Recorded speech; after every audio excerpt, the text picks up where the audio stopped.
Lá navegante, aqui é o Animus. Continuando o livro A Guerra da Paixão de Nessaan Alita, hoje iremos entrar no capítulo 4 e 5. Vale relembrar que esse livro narrado deve ser absorvido em ordem para melhor entendimento e julgamento. Continuemos agora com o livro. Capítulo 4. O Inferno Psicológico Principal.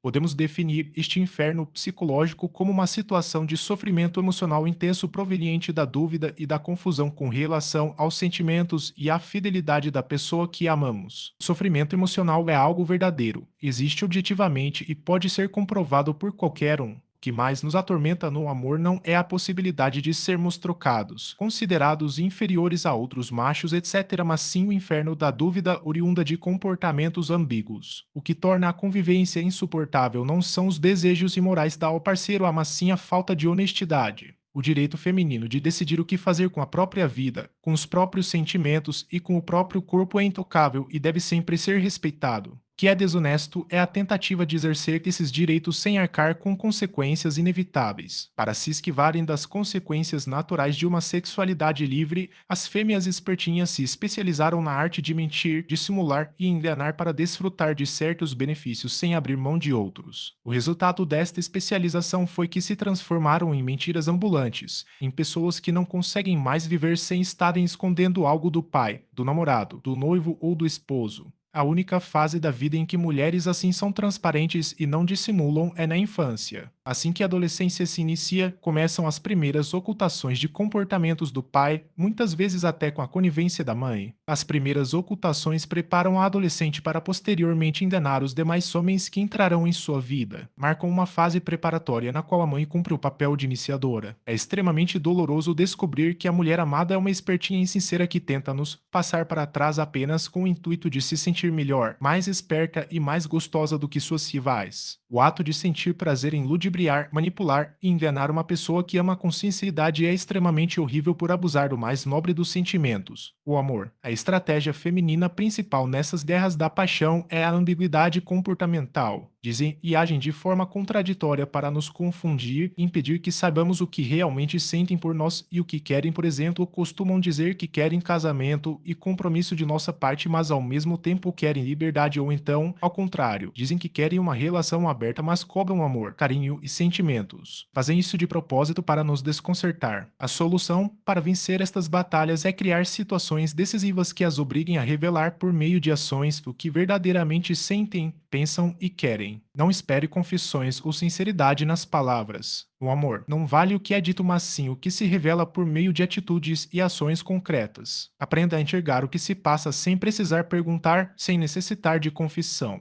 Em casos de indefinição insuperável, temos que ser realistas e optar pela conclusão mais provável, a de que o ser humano tende mais facilmente para o egoísmo e para usar o próximo obtendo o máximo de benefício. Ela, a espertinha, jamais irá admitir que paquerou, sentiu-se atraída ou transou com outro. Portanto, dispense a confissão e tome suas decisões a partir dos primeiros indícios. Se ela realmente te amar, correrá atrás do prejuízo e tentará provar sua inocência. Se não se mobilizar, então você não terá perdido nada, já que ela não prestava mesmo. Uma mulher que não ama não vale um tostão, e delas existem aos montões por toda parte. As trapaceiras jamais merecem que se chore por elas e não chegam nem aos pés das mulheres sinceras, estas sim valorosas e preciosas. Se sua parceira estiver irrevogavelmente estranha, diferente, distante, arrogante ou fria, tratando-o mal, considere a relação perdida e tire o máximo de proveito enquanto for possível. Não perca tempo interrogando, querendo saber o que acontece. Simplesmente desfrute o que ainda restar de bom, até que acabe. Quando ela não quiser te dar mais nada, simplesmente a abandone sem dar nenhuma explicação, como esse tipo de mulher gosta de fazer conosco. Acima de tudo, não discuta, não polemize, não brigue, não se vinde, não tente provar que está certo. Não insista em suas razões e não explique seus motivos, porque isso somente irá piorar a situação. Considerando que a dissimulação é a ferramenta principal das espertinhas, a experiência vem nos mostrando que é a linha mestra que deve guiar os homens bons, sinceros e honestos na lida com essas mulheres é a capacidade de descobrir o que se oculta por trás dos comportamentos confusos, de duplo sentido. Toda a estratégia parece se resumir na capacidade de criar situações decisivas que não permitam evasivas e dissimulações. A dúvida é o nosso maior inimigo e devemos criar situações para eliminá-las, o que exige muita determinação. Os joguinhos infernais envolvendo a dúvida visam nos forçar a demonstrar que sofremos terríveis dores de paixão, crises de ausência ou de ciúmes e jamais são reconhecidos por aquelas que os praticam. Se processam na penumbra e na obscuridade, enquanto a mulher espertinha age como se nada estivesse acontecendo ou nega terminantemente tudo quando interrogada com a maior cara de pau. Confronto sempre é evitado por ser esclarecedor. Quando tentamos desencadeá-lo, o diálogo é desviado para discussões subjetivas, polêmicas ou teimosias caprichosas que preservam as dúvidas, confusões e indefinições. Ela jamais dirá a verdade a respeito do que sente, pensa e faz, a despeito de quaisquer consequências. Nunca admitirá o óbvio, motivo pelo qual é absolutamente inútil dialogar ou tentar acordos abertos, explícitos, sinceros e honestos. É igualmente uma perda de tempo exigir esclarecimentos, condutas transparentes, definidas, coerentes, etc. O melhor é simplesmente observá-las e tomar as decisões por nossa conta. É muito comum que, após vários dias de tratamento estável e sem conflitos, ela suprima repentinamente algumas manifestações de carinho às quais sua vítima estava acostumada. Ao mesmo tempo, preservará outros atos carinhosos para criar uma indefinição que confunda o parceiro. Isso sempre é feito quando não estamos esperando os momentos em que as coisas vão bem para que sejamos pegos de surpresa. A intenção desta ação manipulatória é forçar o homem a demonstrar que sofre e ainda está apaixonado. Trata-se de um teste periódico que visa medir o grau de dependência e avaliar a submissão passional. Se você se perturbar, demonstrará seu sofrimento por meio da linguagem corporal e a deixará feliz da vida. A melhor solução para destroçar este joguinho infernal é simplesmente afastar-se em silêncio ou interromper o contato imediatamente após detectar o menor indício de comportamento estranho. Então aguarde, aguarde e aguarde. Se você for procurado, desmascare e exclua definitivamente da relação aqueles mesmos gestos carinhosos que antes lhe foram negados. Se você não for procurado, fique contente, pois isso significa que ao seu lado havia apenas uma criatura que não prestava para nada além de mentir. Justamente por se processarem na obscuridade, os infernais joguinhos de sentimentos são difíceis de detectar, prever e combater. A dificuldade é agravada pelo fato de nossa credulidade, voto de confiança em palavras, não ser reconhecida como uma virtude a ser retribuída com sinceridade. Ao contrário, a credulidade é vista e aproveitada como uma oportunidade para que neguem tudo o que está acontecendo e deste modo nos ludibriem e nos mantenham confusos. Há casos em que o homem se irrita com a parceira espertinha por sua superficialidade, suas insistências em tomar seu tempo precioso oferecendo carinho espiritual, conversando inutilmente sobre assuntos banais, ao invés de praticar sexo intenso, ardente e selvagem, etc. Algumas vezes, dá-se até mesmo o caso do homem se impacientar com a forma carinhosa como esse tipo de parceiro observa. Estas impaciências se devem ao desapaixonamento e são sentidas como rejeição.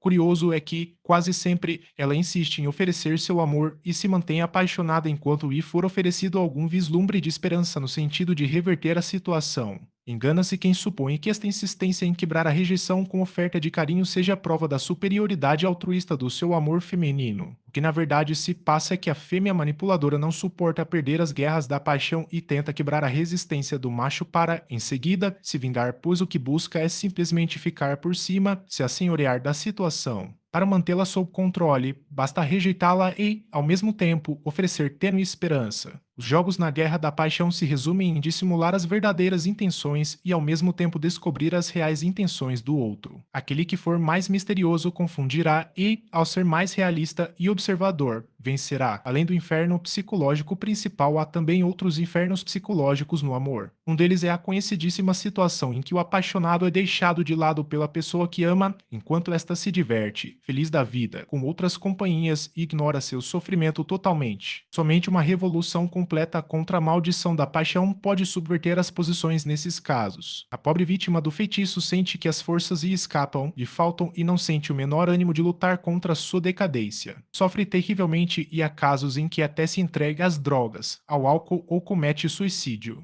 Porém, se consegue reunir forças e lutar até realmente se desapaixonar, com a ajuda de Deus, me perdoem os leitores ateus, volta a enxergar a realidade, compreende a monstruosidade da qual foi vítima e desmascara a pessoa que oprimiu seu coração, devolvendo-lhe o próprio inferno que criou. Porém, Desta vez, geralmente o faz de forma definitiva por ter a seu lado a razão apoiada em fatos. Todos esses infernos emocionais e mentais apenas são possíveis porque cometemos o erro de levar as manipuladoras a sério ao invés de vê-las como meras crianças travessas. Um minuto de distração é suficiente para começarmos a nos deixar levar pelas conversas, sendo atraídos para múltiplos estados negativos. Se você levar a sério as bobagens deste mundo feminino que estamos tratando, dialogando sobre futilidades como se fossem coisas sérias e muito importantes, estará perdido. Logo será arrastado para estados de confusão, ira, fúria, tristeza, dúvida, etc.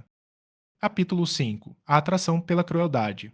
Infelizmente, há mulheres masoquistas que demonstram apreciar homens que lhes fazem sentir medo, pois raciocinam mais ou menos o seguinte: se eu sinto medo deste homem, outras pessoas também sentirão e eu estarei segura. Além disso, outras mulheres o desejarão e ficarão com inveja de mim. Essas mulheres se sentem seguras na companhia de homens cruéis. Chegam a domesticá-los por meio do sexo e do carinho até que se tornem submissos a ponto de serem manejados à vontade, quando então, paradoxalmente, são destinados à função de escravos emocionais que proveem e protegem. Cláudia Pacheco analisa este ponto. Caso a tentativa de domesticá-los falhe, a insistência se prolonga indefinidamente sob o disfarce de amor e é acompanhada por lamentações. Por outro lado, essas mulheres masoquistas sentem-se incompletas quando seus companheiros são bondosos. O teste das capacidades reprodutoras, protetoras e provedoras é contínuo. Se repete periodicamente pelo tempo em que durar a relação, nunca nos deixando descansar em paz. Cada categoria de macho cumpre uma função específica na vida de algumas mulheres. Os bondosos servem como escravos emocionais para dar amor sem recebê-lo em troca. Os trabalhadores e os ricos servem para dar-lhes dinheiro e sustentá-las recebendo chifres como pagamento. Os malvados e cruéis servem para protegê-las. Os cafajestes, pervertidos, depravados e mulherengos servem para dar-lhes o sexo intenso, realizando as fantasias inconscientes da prostituição. Nota do autor. Sobre esta fantasia, leia-se Lani Caligaris. Observe-se que esta última categoria masculina corresponde justamente àqueles que não se apaixonam e recebem delas o que há de melhor, o sexo ardente e sem barreiras. Os homens de caráter inatacável e grandes princípios, amigos da moral e dos bons costumes, algumas vezes são intensamente assediados pelas masoquistas e acreditam que são desejados sexualmente por serem machos superiores. Na verdade, estão enganados. O que sucede aqui são desejados apenas por se comportarem como possíveis maridos ideais caso sejam dominados e escravizados emocionalmente. É uma pena. Os cruéis e insensíveis são vistos como seguros de si, enquanto os bondosos são considerados fracos. Quando nos decidimos a ser monogâmicos e fiéis a uma mulher dessas, ela não crê que o sejamos por opção livre, voluntária e por decisão própria, mas sim por incompetência em seduzir outras fêmeas mais interessantes ou por timidez. Os maridos de caráter inatacável sofrem um rebaixamento no conceito de muitas mulheres, mesmo que sejam suas próprias esposas. São mulheres que costumam acreditar que somos fiéis por incapacidade, insegurança, medo e inabilidade para seduzir, mas não por decisão própria. Os homens leais são vistos como tímidos e não como honrados ou valorosos por esse tipo de esposa que, obviamente, o negam terminantemente ao mesmo tempo em que fantasiam romances estúpidos com artistas, homens famosos ou poderosos, os quais inevitavelmente são promíscuos. Para piorar tudo, quando nos contentamos com suas condições físicas, aceitando-as tal como são e não nos importamos com seus quilos a mais ou outros detalhes físicos, não buscando complementação fora da relação, a dignidade desta nobre atitude não é reconhecida e nem tampouco retribuída da mesma maneira, mas, desgraçadamente,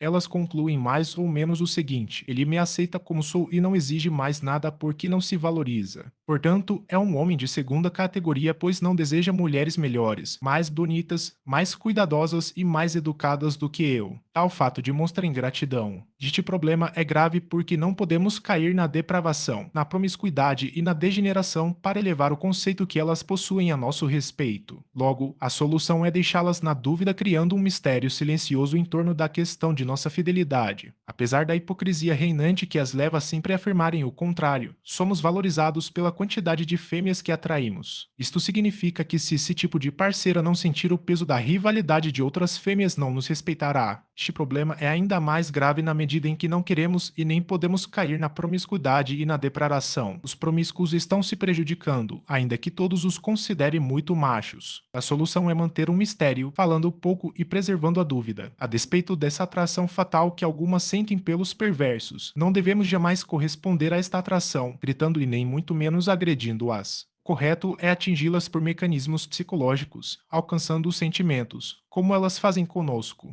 Para tanto, o ideal é superá-las em todos os campos comportamentais, sendo mais fortes e não nos deixando dominar por suas fraquezas. Devemos ser ao mesmo tempo mais carinhosos, mais frios, mais indiferentes, mais protetores, mais cuidadosos, mais dedicados, mais românticos, mais insensíveis, mais desconcertantes e mais misteriosos do que elas são conosco. Portanto, se quisermos dominar a relação, temos que ser uma síntese das várias categorias mencionadas, fusionando-as em nossa personalidade, o que somente é possível quando dissolvemos o ego. Nota do autor: dissolver o ego, expressão empregada por certos autores para designar a assimilação dos complexos autônomos ou agregados psíquicos que personificam nossos erros, fraquezas e debilidades. Acima de tudo, não devemos nos apaixonar. Quase tudo o que normalmente tentamos fazer para seduzi-las surte o efeito oposto. As únicas que aceitam os assediadores que ficam correndo atrás, bajulando, se sacrificando e perseguindo com flores, bilhetinhos e outras bobagens são as desesperadas, aquelas que não possuem opção. As demais preferem os misteriosos e indomáveis. A preferência de certas mulheres pelos insensíveis, piores e cafajestes é uma prova da prevalência dos valores machistas no inconsciente. Provocar o macho para se comprazer em vê-lo enfurecido é uma atitude machista. Exigir ser tratada com indelicadeza para entrar na linha e agir honestamente assinala uma postura machista. Provocar o macho até o seu limite para que o mesmo tome atitudes extremas é um sinal de machismo. Curtir a adrenalina do medo é indicador de uma postura machista. Portanto, o machismo não é exclusividade do homem e está arraigado na mente de mulheres masoquistas. Até mesmo entre aquelas que se dizem antimachistas encontramos algumas que se sentem incompletas se tiverem ao lado um banana, bonzinho. A despeito de tudo que se diga em contrário, o fato é que elas querem homens realmente machos, verdadeiramente masculinos, e a inegável existência de exceções não invalida esta hipótese. E o motivo para isso são os instintos que as guiam em direção à satisfação das necessidades de serem protegidas e lideradas. Transforme-se, faça o contrário do que todos fazem. Contrarie suas opiniões, destroce seus argumentos sem hesitação, mas ao mesmo tempo confunda protegendo e comandando. Não ofereça carinho passional, ofereça firmeza, segurança e determinação, os quais correspondem ao amor verdadeiro. Tome o sexo como algo que lhe é devido, indiscutivelmente merecido. Fim do capítulo 5. Esse assunto é de fato curioso para a maioria das pessoas, seja você homem ou mulher. O que acha desse posicionamento do autor? Deixe seu comentário. Vamos interagir sobre esse assunto que afeta a todos.